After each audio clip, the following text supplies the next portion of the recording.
Good evening, this is Eugene Chan.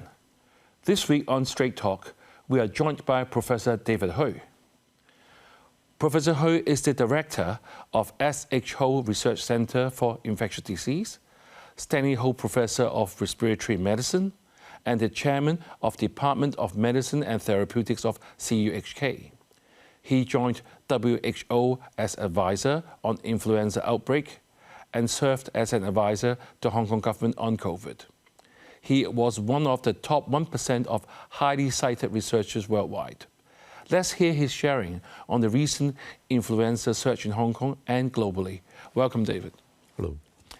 Professor, Hong Kong recently has seen a surge in influenza cases, with many contracting the flu after returning from holiday trips to Japan and Korea. We previously thought that flu only kills those people who may be old or immunocompromised. However, the news of death of a famous Taiwanese actress and singer Barbie Hsu, Big S, due to influenza at the age of 48 was quite alarming. So why would the flu kill, and which are the susceptible populations? Well, the winter outbreak in Hong Kong actually started on the 5th of January this year. And by the 12th of February, we actually have lost 186 adults. They died of flu. And we also had about 301 fatal or severe cases. Now, the majority, more than 70%, actually did not receive the seasonal influenza vaccine before the season. And 70% of these people also have chronic illnesses. Right.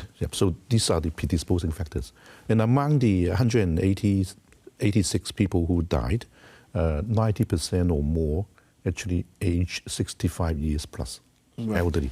So those who are susceptible include older age and also younger age. Below the age of 5, the immune system is immature. Those who are 65 years old or more, the immune system is aging. Right. So when we bring it fact earlier, so how common is the case of, say, Barbie Hsu? I mean, she's only 48. Whereas I heard from the media, she did not receive the influenza vaccine to begin with.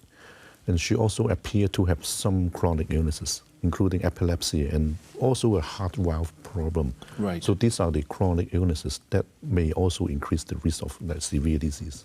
Right. You just mentioned we had 186 cases from January to February. I mean, to me, it's quite alarming cases because, I mean, I'm sure we have unfortunate case of people leaving us, but due to a flu, to most people, it should be alarmed. Should we be alarmed? Well, this is preventable. So before the beginning of the season, one should really receive the influenza vaccine. So in Hong Kong, it is recommended that anyone aged 6 months plus should receive the seasonal flu vaccine. And those who are at high risk should be given the priority, like young children, elderly, aged 65 years plus, those who have chronic illness, those who are immunocompromised, pregnancy, and healthcare workers. Right, so you advocate sort of a universal flu vaccine? Well, the high-risk groups should be given the priority, but then for people who like to travel, they should also receive the vaccine. All right. Is there something new in the flu strains that make it people more susceptible? Well, according to the analysis, the circulating strains at the moment match very closely to what are contained in the vaccines. So this is actually a good match this year. Right. I mean, I had some medical knowledge before, and I know that, the virus do mutate and there are variants all the time. So, it's good to know that the current vaccine is sort of very appropriate, but how can somebody know that they won't contract some sort of virus that doesn't match the vaccine and then you still get infected? Well, the virology lab, they always do the monitoring. So if there's any new virus, new strain that has mutated, it would be found out on the sequencing. Right. But in the current season, we know that the circulating strains match quite well with the vaccine strain. Right. Do we have enough stock of vaccine in Hong Kong to allow the full population's vaccination? Well, so far, about close to 2 million people in Hong Kong have received the vaccine. the government actually has stocked quite a good amount, and also there are also quite a fair bit in the private market. Right. Yeah, since you're on the show, I'm sure the viewers would love to hear from you, the expert. What are the signs of symptoms of the flu? Because often people say, I'm not feeling very well, I feel tired. Someone say, oh, I only have a common cold. So how can we tell whether I have a flu or I don't have flu? Well, people who have flu, usually they have the fever, sore throat, runny nose, cough. Also, they have muscle pain, joint pain. They feel tired. The unlucky one may develop pneumonia, so they get short of breath. And also, the unfortunate children, some of them may develop central nervous system involvement, so-called encephalitis. So they get drowsy, headache, etc. Right. For common cold, it's a lot milder. Usually you get some nasal congestion, sneezing, cough, and usually self-limiting. Within 3 to 4 days, you get better. The etiology is different. Right? The common cold is usually due to rhinovirus or the common coronavirus, whereas influenza, we have 4 types, H1N1, H3N2, and also 2 types of B. Right. So if someone had a flu vaccine, does it prevent him or her getting the cold? It doesn't, does it? Well, the influenza vaccine only prevents against 4 types of influenza, the H1N1, H3N2, and the 2 types of B virus. It does not prevent against other viruses, like rhinovirus or other coronavirus, etc. Is there any vaccine for the common cold as well? Unfortunately, there's none. Right, okay. Yeah. So when you talk about, I remember when we have COVID, we do have all these tests, and now we have also tests available on the market. Yeah. So do you still diagnose patients with such kits, or you just based purely on symptoms and signs? Well, we do look at the rapid tests, which are readily available these days. So some tests can actually test for 6 to 9 types of different virus. But you need to have quite high viral load in order to be tested positive. So the sensitivity for the rapid test is not the best. In the hospital setting, we look at the PCR, which is a lot more sensitive, and reliable. Yeah, when you think about it, I mean, if somebody already has a lot of symptoms, does it matter which type of virus he or she is contracting in terms of treatment? It does. So if you have influenza-like illness, and if your rapid test is positive, and if you do have high risk factors like age, chronic illness, immunocompromised, etc.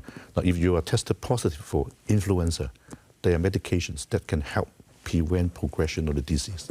Right. So, Professor, so what you're saying is, if you're age 60 or above, if you have immunocompromised, long-term illness, so is a very silly thing not to have vaccinations. And even if you have some sort of symptoms, you should have a test to find out what type of flu you're getting so that you get the right treatment. Am I right so far? Yep, you're right, yeah. Those who have risk factors, now, if they are tested positive for influenza early, then nowadays there are oral antiviral agents that can prevent the progression to severe disease and death. Yeah, we'll be moving along that for the next part of the show. So for people who do travel, do we have to do extra precaution? Especially, I said earlier, we've got a lot of friends coming back from Korea and Japan. They're often coming back with flu. So if they had the vaccine, will that prevent them having sort of catching a flu overseas? First of all, they need to have the vaccines 2 weeks before the holiday. Oh, 2 weeks before? Yeah, it takes 2 weeks to build up antibody. Now, the vaccine is not 100% protective. Overall, there is actually vaccine effectiveness of about 40 to 60% in preventing the influenza infection during the seasons. Yeah. Right, 40 to 60%. 40 to 60%, yeah. Anything else we can do to minimize catching a flu? Wearing a mask on plane is a good idea? Exactly, yeah. If you travel in very crowded areas, like on the plane, in the airport, taking public transports where there are lots of people, it would be advisable to put on a surgical mask to prevent the droplet inhalation, and also pay attention to your hand hygiene. Because sometimes you may touch the foamite, rub your nose, rub your eyes. So everything we learned in COVID applies exactly to flu? They are applicable, yeah. Right, so That's the reason why we see people traveling on MTR or even on the plane having a mask. We shouldn't be looking at them with a frown, shouldn't we? Well, I think we should respect them. They do have the knowledge to prevent themselves. So maybe we should be wearing it ourselves. Exactly. Right. All right. Let's take a short break now. We will be right back. Thank you for staying with us. Professor David Hui, the director of SHO Research Center for Infectious Disease of CUHK, has been sharing with us about the recent surge in the flu in Hong Kong and globally. So, Professor, I think what you have said is that we have to be careful, especially after learning all these good practices from COVID, that flu is actually preventable to a large extent. Am I correct in that statement? Certainly, it is one of the preventable respiratory infections. Right, so we must take the vaccine, give yourself 2 weeks for it to be effective. It should say prevent 40 to 60% of the flu, did you say? Yeah, it reduces your chance of getting the infection by 40 to 60%. And even if you do get it, you will be a lot milder compared to unvaccinated. And wearing masks as well. Yeah. On public transport, a lot of people. Right, so having with all that knowledge in our mind, in what situation that we should go to the hospital or even see a doctor or even go to the actual emergency? Now, if you do have persistent fever and also feeling short of breath, then you need to watch out for pneumonia. The virus might have gone down to the lower respiratory tract, causing bronchiolitis or even pneumonia. So that will cause shortness of breath. For the children and some adults, if they become drowsy, not arousable, or with headache, well, you need to watch out for central nervous system involvement, especially brain infection, encephalitis. So if you have any of those symptoms and signs, that I mentioned, you need to seek medical attention early. I see. So a lot of people say that, oh, I'm just having a cold or I'm just having a flu, I'm going to sleep through it. So is rest mandatory for flu recovery, or even if you take no medication, is it going to is it a self-limiting disease, as you said, rightly pointed out? Well, for the majority of people, rest and enough sleep are certainly very important. Yeah. So usually it will be gone by about 5 to 7 days for most people. But then there are also people who are unfortunate enough to develop complications such as pneumonia or encephalitis. Right. So can we say, so what you're saying is the best is with medication and a lot of rest? But what if you have to work or study? What would you recommend those? How would you minimize your symptoms and not have such disruption to your life? Well, the most disabling symptoms are, cough and nasal congestion. So you need to, and also fever, of course. So you need to get the medication from the counter, to settle the fever and also to decongest the sinuses. Right. And also after influenza, very often there is a period of what we call post-nasal drip. Your sinuses are full of fluid and it keeps going backward, causing itchy throat and cough. And that may last for a couple of weeks. So you need to get some antihistamine and also some nasal decongestant. So that will help ease the symptoms. Right. And how about hydration? How important is it during recovery? Should we drink a lot of water to help? Well, hydration is also important because when you have fever, you tend to evaporate more water, so get dehydrated. So adequate hydration, adequate sleep and rest are very important. Right. Before we move on to antiviral medication, I want to ask you, a lot of people will say, all right, I had this cold once or twice a year, I'm going to sleep through it, I'm going to buy some medication from the dispensary, it's going to do it, or pharmacy, that will work. Do you think that's a good practice? Well, you may stock some what we call safety medications. So like the antipyretic medication that can lower fever, medication that can decongest your sinuses, the cough compound. Those are useful at times. But if you do have other symptoms like shortness of breath, getting drowsy, etc., then you should seek medical attention early. Right. So you mentioned that flu, you have 5 types of virus. 4 types. 4 types of virus. So antiviral medication could be useful. And we know that there's a new drug called Cefluza. And people say that you only need to take 1 or 2 tablets of Xofluza at any time of the illness, whereas the older drug, like the other drug, Tamiflu, we have to take it for a whole week, and it's only effective if taken within the first 72 hours of symptoms. Would you say this Xofluza is the drug for patients now? Now, we have 2 types of antiviral for influenza. Tamiflu has been in the market for quite a fair while, and there are also a lot of data showing that it can actually reduce mortality and decrease progression to more severe diseases. So the WHO actually has recommended the use of Tamiflu for hospitalized patients. Right. Xofluza is quite new. It blocks a different enzyme as compared to Tamiflu. The data are more in favor of people who have mild influenza in the community, but they do have risk factors. So if you have being elderly with chronic illness, you take the Xofluza, it can also prevent progression to severe disease. And the advantage is you only need to take 1 tablet, whereas if you take Tamiflu, you need to take 5 days, morning, twice a day for 5 days.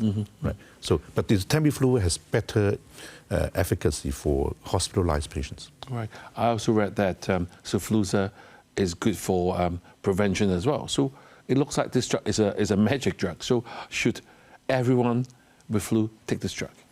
Now, it really depends on whether you do have influenza.